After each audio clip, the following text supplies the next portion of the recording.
So welcome sa ating morning revival preview. At ang schedule natin ngayon ay week 14, Saturday o day 6. Amen. So mga kapatid, magbabasa na ako. Ang verse natin ngayon ay Romans 8:37-39. But in all these things, we are more than conqueror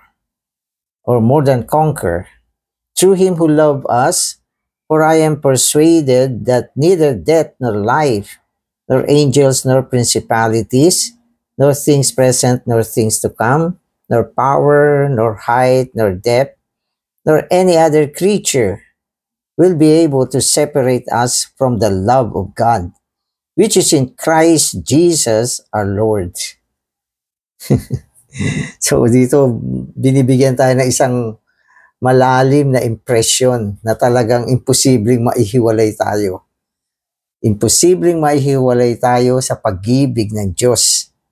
Unang-una, bakit sobrang tibay ng pag-ibig na ito? Kasi itong pag-ibig na ito ay na kay Kristo Jesus. Yun ang dahilan. No? At dahil ang pag-ibig na ito ay na kay Kristo Jesus, imposible, walang posibilidad na maihiwalay tayo sa pag-ibig ng Diyos. Kaya kampante tayo tungkol dito. Isipin nyo kung tayo'y nahiwalay sa pag-ibig ng Diyos, ang laking disaster yan. Ang laking problema yan. Pero hindi mangyayari yan. So magbabasa na ako. In Romans 8:37, Paul tells us that in all the sufferings we more than conquer through Christ who loved us. Because God's unchanging love for us and the fact that Christ has accomplished everything on our behalf, neither tribulation nor persecution can suppress or defeat us. Rather, in all these things, we more than overcome and conquer through him who loved us. No, conqueror, mandirigma. No, mahigit pa sa isang mandirigma. No, tayong mga believer ay isang mahigit pa sa isang mandirigma. Na ang ibig sabihin nito, hindi tayo kayang talunin, igupo ng anumang mga bagay na katulad ng kapighatian, katulad ng pag-uusig. No? Hindi tayo kaya sikilin o talunin ng mga bagay na ito. No? Tayo ay nananatiling mga mandaraig at nakikibaka. No? At ito ay dahil sa pag-ibig ng Diyos. So ito yung nagdadala sa atin upang tayo ay manatiling matatag dahil sa pag-ibig ng Diyos. No? At tungkol naman sa pag-ibig ng Diyos, walang daan para tayo ay maihiwalay dito. Walang bagay na makapaghihiwalay sa atin dito at hindi mangyayari yan. No? Sapagkat ang pag-ibig ng Diyos ay na kay Kristo Jesus. At si Kristo Jesus nasa atin. Paano tayo maihihiwalay? No? Kaya anumang gawin ng kaaway, wala siyang paraan para ihiwalay tayo sa pag-ibig ng Diyos. Amen. The love of God is the source of His eternal salvation. This love is in Christ and has been poured out in our hearts through the Holy Spirit. Nothing can separate us from this love of God.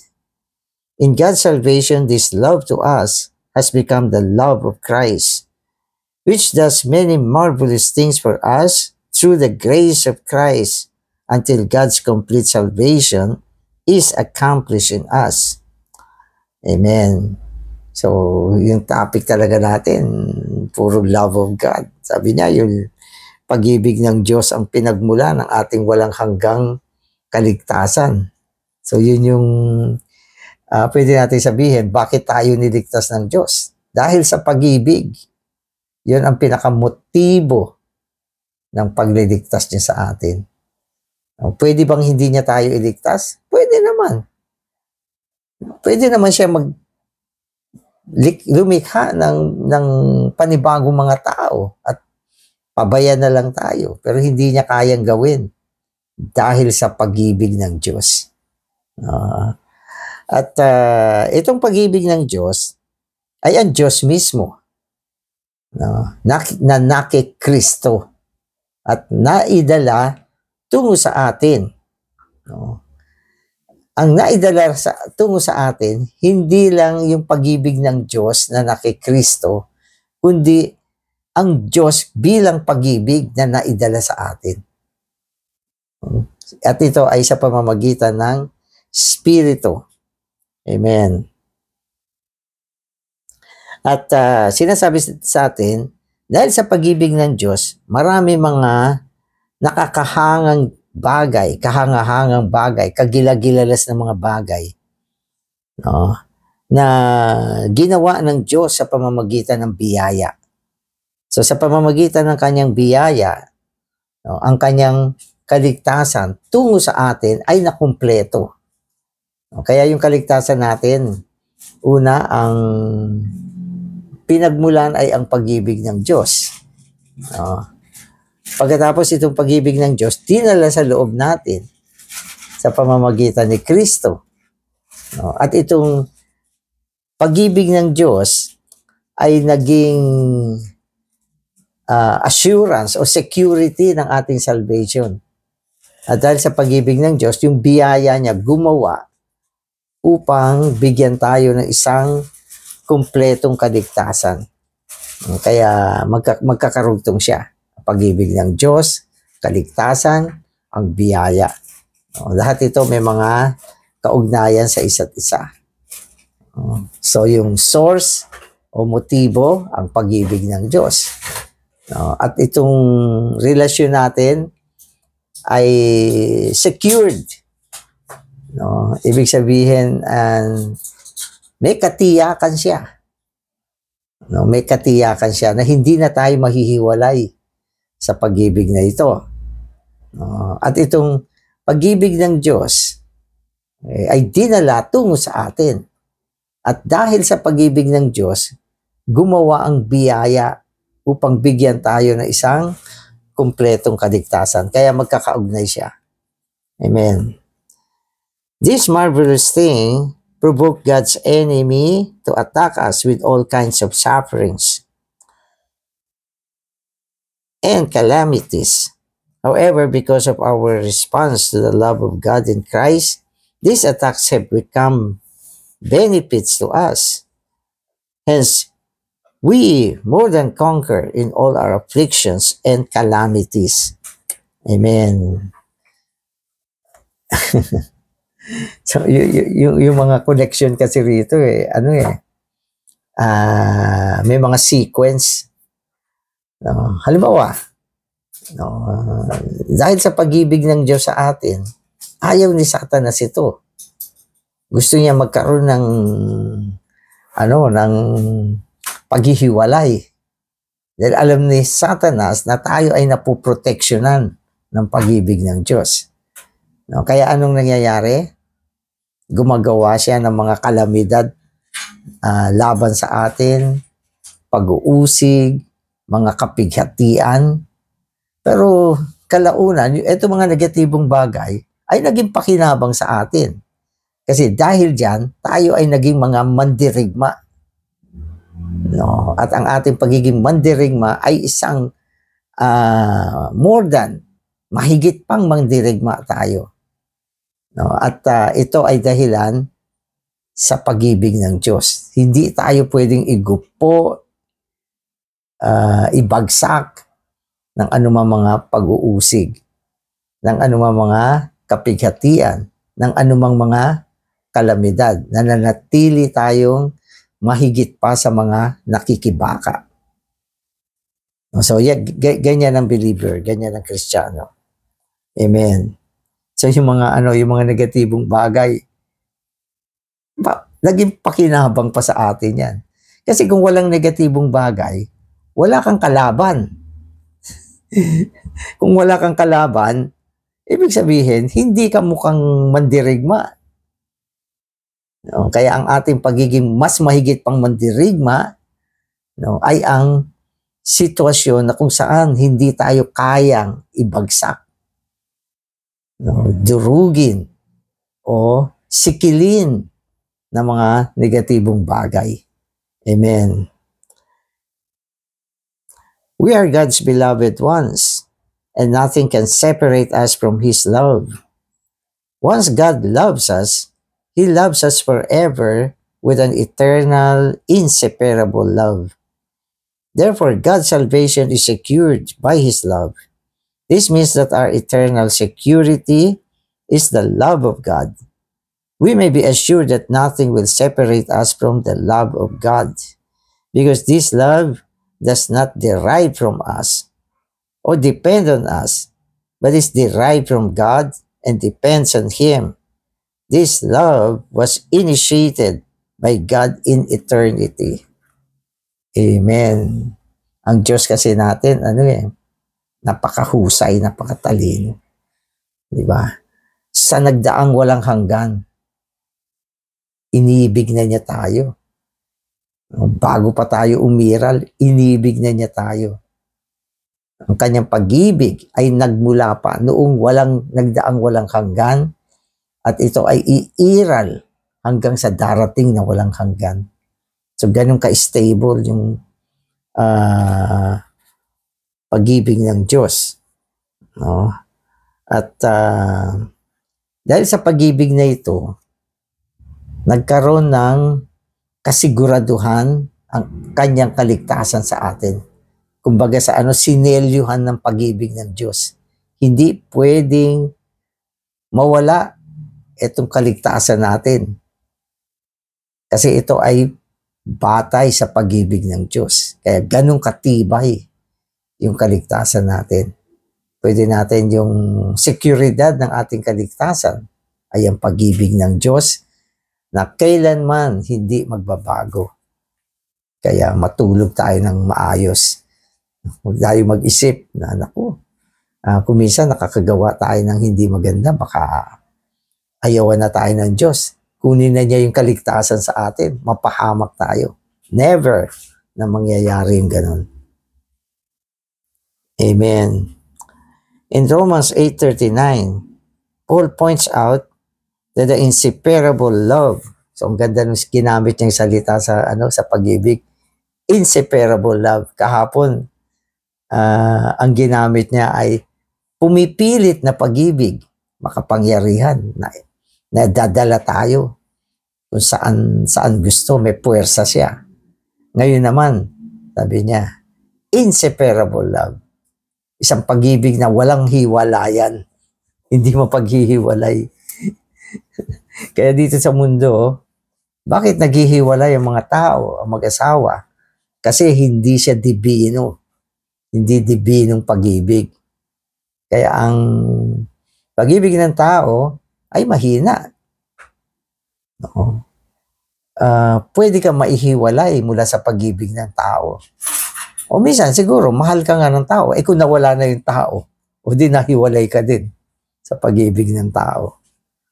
Kaya, ang pag-ibig lang ng Diyos ang tinatawag na inseparable love. No? Isang pag-ibig na hindi mahihiwalay. Amen. Okay, inseparable love of God is in Christ Jesus our Lord. So yun, ang lakas ng pag-ibig ng Diyos ay dahil na kay Kristo Jesus. If the love of God were shown apart from Christ, there would be problems. For apart from Christ, even a sin such as losing our temper would separate us from the love of God. So, maganda yung sinasabi niya rito. Kung ang pag-ibig ng Diyos ay hindi na kay Kristo Jesus, sabi niya, magkakaroon ng problema. Magkakaroon ng problema. Na sabi niya, kung ang pag-ibig ng Diyos ay wala kay Kristo, maging isang maliit na kasalanan katulad ng pagkagalit, no, pwede tayong mahiwalay mula sa pag-ibig ng Diyos. So yun yung sinasabi niya. Ang hirap isipin, ang hirap intindihin. Pero ang kailangan panghawakan natin dito, yung tibay ng pag-ibig ng Diyos sa atin, na naging inseparable siya, ay dahil yung pag-ibig ng Diyos ay na kay Kristo Jesus. Na ang ibig sabihin nito, yung uri ng pag-ibig na ito ay si Kristo. Hindi pwedeng buwagin, hindi pwedeng kumupas, hindi pwedeng mawala, no? At hindi pwedeng maihiwalay kasi na kay Kristo Jesus itong pag-ibig na ito. Amen.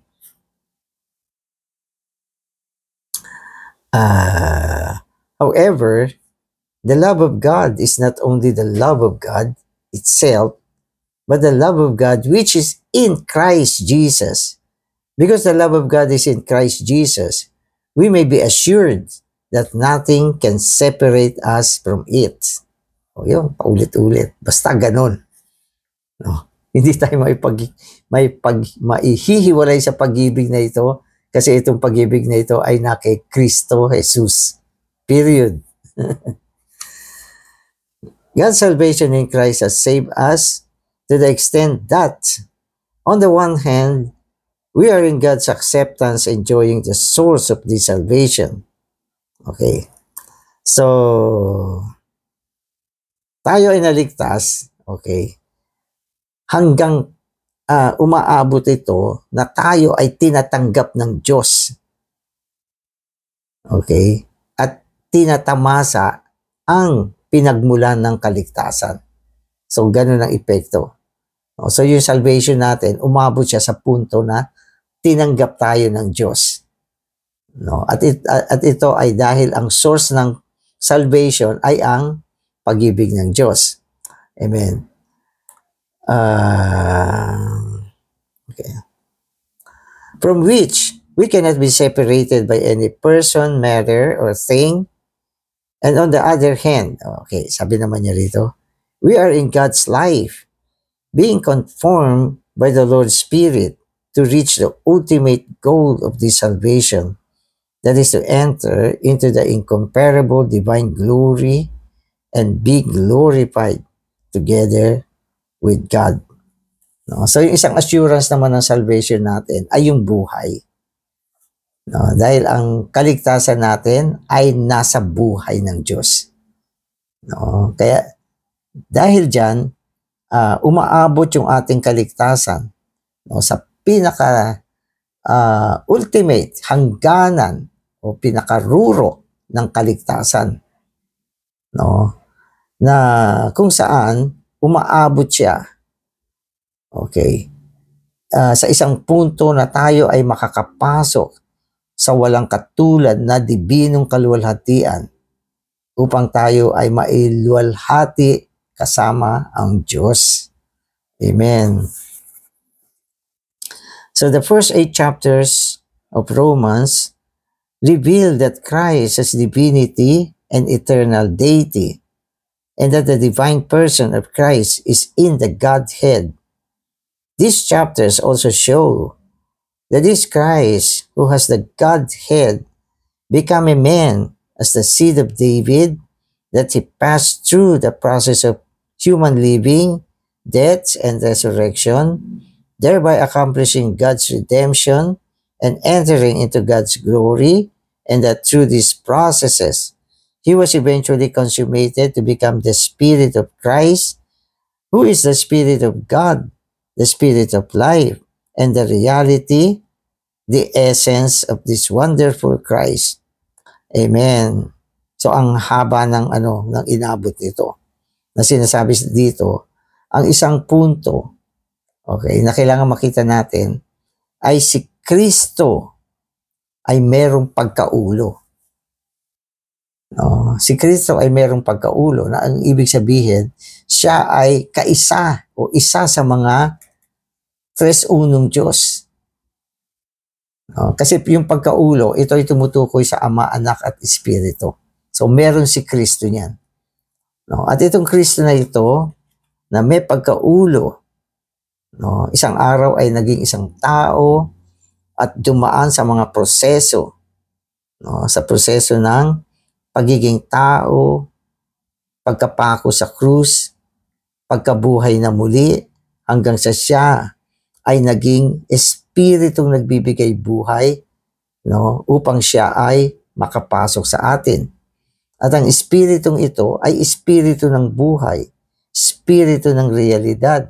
At ito ang pinaka-esensya ni Kristo ngayon. So ang pinaka-esensya ni Kristo ngayon ay ang espiritu, no? At ang espiritu ay dumating sa atin upang maging buhay natin at maging tustos buhay sa loob natin. No? Kaya sa summary, okay, yung summary niya, okay, si Kristo ay Diyos na nagkatawang tao, no? At sa kanyang pagkakatawang tao, ang kanyang laman, no, ay dumaan sa kamatayan at pagkabuhay na muli, at na proseso naging espiritu nagbibigay buhay upang siya ay maging espiritu na makapasok sa atin. Amen. At dahil dito, tayo ay naging bahagi ng kanyang kagilagilalas na katawan, walang iba kundi ang Eklesiya. So marami mga binanggit dito, no, na nagpapakita sa atin na ang mga blessing sa atin ng Panginoon ay mga nasa loob ng dibinong pagpapala, pag-ibig, kaligtasan, no, biyaya, no, espiritu na binigay niya sa atin, kanyang buhay na binigay niya sa atin, no, hanggang tayo ay papasukduli niya, kukumpletohin niya ang ating kaligtasan, at tayo ay papasok sa walang hanggang kaluwalhatian. Amen. So matataas na mga pananalita ito na meron sa Romans chapter 8. Amen. So salamat Panginoon sa iyong walang hanggang pag-ibig, isang pag-ibig na walang pagbabago, na naging seguridad ng aming kaligtasan ngayon. At ang pag-ibig na ito ay na kay Kristo Jesus. Kaya ito ay isang mataas, malakas na pag-ibig na kung saan hindi magbabago. Salamat din Panginoon sa iyong mga proseso na kung saan ikaw ay naging espiritu ngayon upang maging buhay namin at maging nilalaman namin. Salamat sa kaligtasan mo, isang kumpletong kaligtasan na magdadala sa amin sa walang hanggang kaluwalhatian. Amen.